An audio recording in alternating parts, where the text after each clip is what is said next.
Consumer Protection Act 2019. The Act introduces the establishment of a Central Consumer Protection Authority by the central government.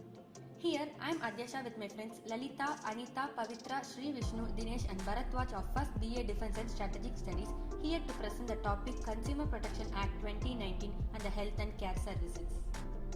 The new Consumer Protection Act 2019 was passed by Parliament in 2019. It replaces Consumer Protection Act 2019. So what is the need for the new act? The digital age was unheard in a new era of commerce, digital branding as well as new set of consumer expectations. Digitalization has provided easy access, a large variety of choices, convenient payment mechanism, improved service and shopping as per as convenience. However, there are also associated challenges related to consumer protection. To help address the new set of challenges faced by consumers in the digital age, the Indian Parliament passed the landmark Consumer Protection Bill 2019, which aims to provide timely and effective administration and settlement of consumer disputes. Now let's look at the details of the Consumer Protection Act 2019. Consumer Protection Act 2019 is a law to protect the interests of the consumers. The Act provides safety to consumers regarding the defective products, dissatisfactory services and unfair trade practices. The basic aim of the Consumer Protection Act 2019 is to save the rights of the consumer by establishing authorities from timely and effective administration and settlement of consumer disputes. So what are the rights of the consumer? Consumer have the rights to information on various aspects of goods and services. This could be information about the quality, quantity, purity, price and the standard of the goods and services. To be protected from hazardous goods and services. Right to protection against goods and service that can be dangerous to life and property. To be protected from unfair or restricted trade practices. Consumer have the right to access a variety of goods and service at competitive prices. Okay, what is the definition of consumer? The new act has widened the definition of consumer. As per the act, a person is called a consumer who avails the service and buys any goods for self-use. Worth to mention that if a person buys any goods or avails any service for the resale or commercial purposes, he or she is not considered a consumer. This definition covers all type of transaction, that is offline and online through teleshopping, direct selling or multi-level marketing. What is Central Consumer Protection Authority? The Act purposed the establishment of the Central Consumer Protection Authority as a regulatory authority. The CCPA will promote, protect, enforce the right of the consumer and regulate cases related to unfair trade practices, misleading advertisement and violation of consumer rights. Now let's see what happens when an affected consumer wants to complain about the products. The affected consumer need not to worry about where to complain. The Act has the provision for the establishment of Consumer Dispute Redressal Commission at the district, state and national level to entertain the complaint. As per the notified rules, the State Commission will furnish information to the central government on a quarterly basis. The CDRC will entertain complaints related to overcharging or deceptive charging, unfair to restricted trade protection, unfair trade practices, sales of hazardous products, sales of defective goods or services. As per the Consumer Dispute Redressal Commission rules, there will be no fees for filing case up to ₹5 lakh. Further, the Consumer Protection Act 2019 also provides the consumers e-filing of complaints. The new act also contains enabling provision for consumer to file complaints electronically and for hearing or examining parties through videos conferencing. Consumer will also not need to hire a lawyer to represent their cases. They also provide product liability. The Consumer Protection Act 2019 may impose a penalty on the manufacturer for the sale or misleading advertisements. They also may sentence them to imprisonment. Provision for alternate dispute resolution.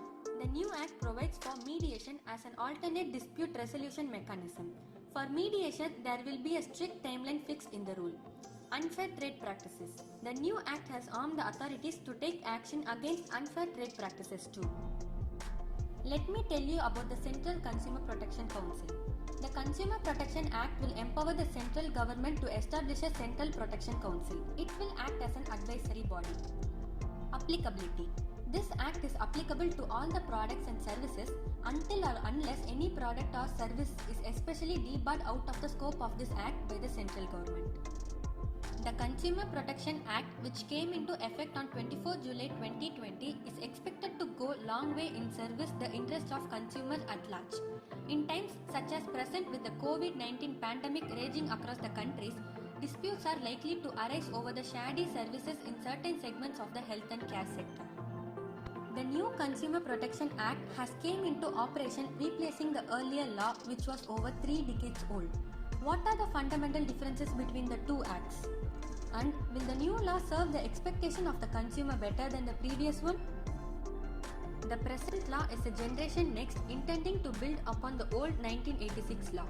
The 1986 law intended to better protect the interests of the consumer by providing easy dispute resolution at district, state and national level. It also established consumer councils against at district, state, national levels to work towards consumer welfare. However, based on the overall experience gained by the working of the old CPA, a new enactment has been brought forth with greater emphasis on enhanced overall consumer welfare. Of course, this is in addition to the existing institution of dispute resolution and consumer council. The fundamental DNA of the existing law is that it aims for the consumer welfare than dispute redressal alone. It provides for proactive engagement with the issues that won't harm the consumer.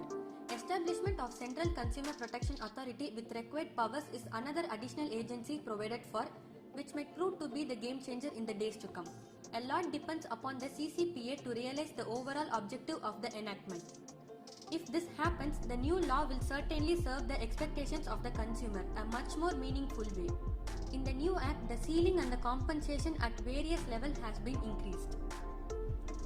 Mediation Council is also a new feature that should certainly help in better resolution of consumer grievance. The constitution of a CCPA as envisaged under the new law is expected to serve consumer welfare in a big way. The authority will be headed by a chief commissioner and will have sweeping power with the investigation using the empowerment to carry out search and seize operation and also register case under the Code of Criminal Procedure. As stated earlier, if at all there is one major point of expectation in the new law, it is the establishment of the CCPA with ample power to investigate from simple instance of overcharging for goods and services to curbing of unfair trade practices. The agency will be helpful. Given the COVID-19 pandemic and the need of the people for a good healthcare delivery system, does the new CPA occur well for the people at large, or does it favor the private and corporate hospitals that are mushrooming across the country? The right to health is a fundamental right of an individual recognized by our constitution. However, we have failed as a civil society to provide justice to this right. Technically speaking, the corresponding duty of the right falls upon the state, and the state, realizing its limitation in providing optimal justice, has started seeing active assistance of private sector. However, at many levels, instead of taking the private sector into confidence, the state is using the sovereign authority. This has resulted in many unfair practices being employed by a few in the private sector. The recent pandemic has exposed the dynamics widely. So, the new Consumer Protection Act will attempt to address the issue of unfair practices, especially in private healthcare, provides either going to be benefited by the new enactment or to be really worried if its processes are fairly in place in accordance with the required standards. There was a speculation initially when some contended that the new CPA will not be applicable to medical services. But this now settled. This law continues to apply to the medical services which are brought for consideration.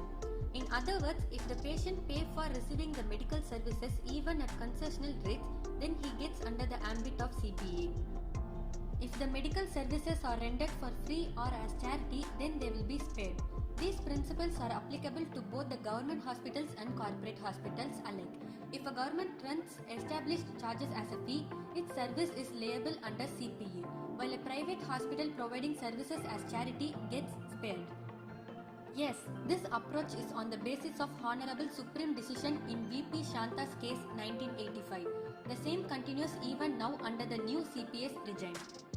Thank you for this opportunity.